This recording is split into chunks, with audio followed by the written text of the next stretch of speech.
What we have been asked to do here today is to allow a detachment of 14 soldiers of the Ranger Wing to be deployed to the African state of Mali as part of the MINUSMA, the UN multi-dimensional integrated stabilisation mission in Mali, which was set up in 2013. So we've been asked to endorse that and that we become part of the UN's response to a coup in that state. The size of the force that the Army Ranger Wing detachment of 14 would be joining is already 13,750 soldiers and police officers. That's not all. This is supported by another international military force of 620 soldiers, the EUTM, of which 20 are Irish soldiers, which never came before the House of the Oireachtas, was never endorsed despite the supposed triple lock by this House. 20 soldiers operating in Mali at the behest of the EU. And if that wasn't enough, foreign military personnel in a small state, or well, relatively large in comparison to Ireland, in Africa. The French have also an Operation Barkhane. It's a detachment of 4,500 soldiers. So all told, there's 18,000 plus military personnel of a foreign nature in an African country. Speaking of France, kind of before we embark on this, there should have been some analysis or some type of talk of the history of Mali and the history of France in Africa, but also in the region now known as Mali. Mali was set up in 1960 after the rape of Africa by France, Belgium and other European countries, where they destroyed the country, where they ripped it of all or many of its mineral resources. And when they ended their supposed imperialist adventure in Africa, their rape of that country, they then decided of late, oh, we have to reinsert our influence. And they started all over again through the countries and making sure that all of those mineral resources were still in their possession or in the possession of fellow countrymen. So who owns the wealth of Mali? And you might say, well, why are we talking about the wealth of Mali? It's the 10th poorest country in the world. But it just happens to be one of the biggest exporters of gold in the world. That doesn't benefit those people who are living in Mali. It benefits international countries and international firms a lot more than Mali itself. And there's not just gold, there's phosphate, salt and others.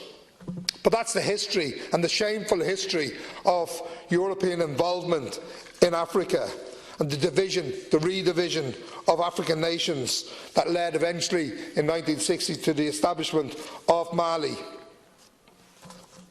But that wasn't the end of it, because drawing lines on a map, as we've seen in Africa, often split tribes and regions from each other.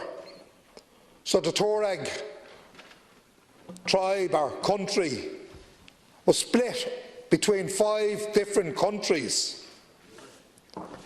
It sowed the seed of division within Mali, and we've seen what has resulted. Decade after decade, those in the Tuareg fought against the French. They fought against them before Mali was set up. They fought against the French Foreign Legion. And the French hated them for it and continuously put them down and slaughtered them. But it wasn't just the Tuareg. There was many other tribes who were split and moved around and disconnected from their original heartlands. And all of that led to, not just in this country, but in other states in Africa, civil war. And of late, those ingredients of a civil war was added to by a mix of fundamentalist religious fanaticism. And that is what's ripped Mali apart, as well as the coup d'etat against the government in 2012. So what is the role of France in all of this? France and the UN Security Council. Yes, they will have us believe, and they might be right to a degree, that they're there to stop international terrorism. They're down to put down risings. But it's not UNIFIL that Irish troops are being asked to go to.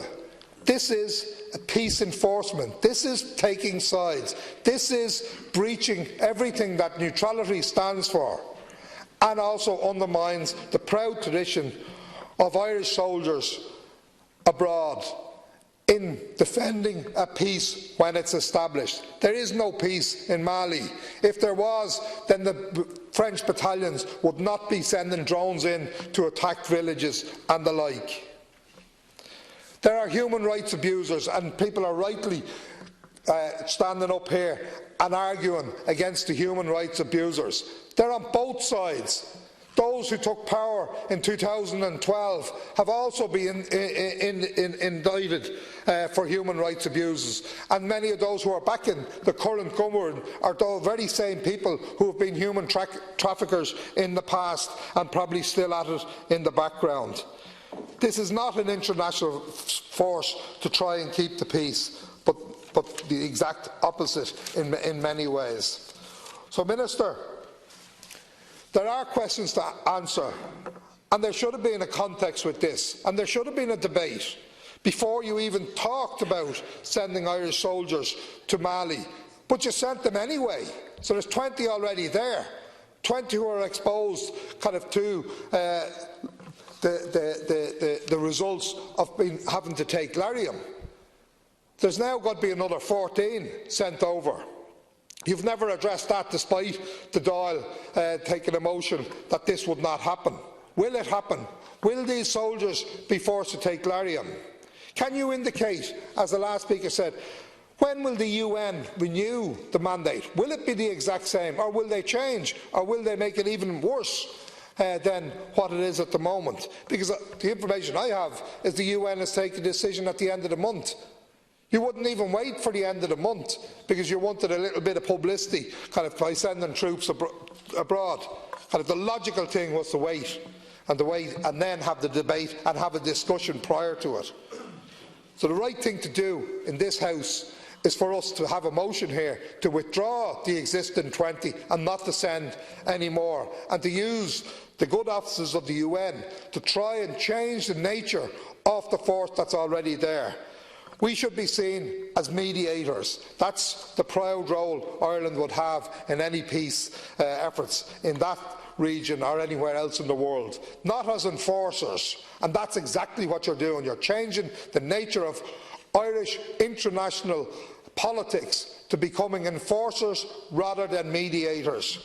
This is totally contrary to our neutrality and what most Irish people would believe is our neutrality. And this exposes us around the world once and for all that Ireland is not neutral in its dealings internationally, that it would sell its soul to try and get onto the UN Security Council to play around with the big boys just because we seem to have been left out, rather than set about a different approach, which is to look at the little boys and pull all them together and create a bigger force in the world of countries which are at peace, countries which can espouse peace and go around the world with a proper track record and help other countries, countries which are non-aligned and who understand the value of being neutral.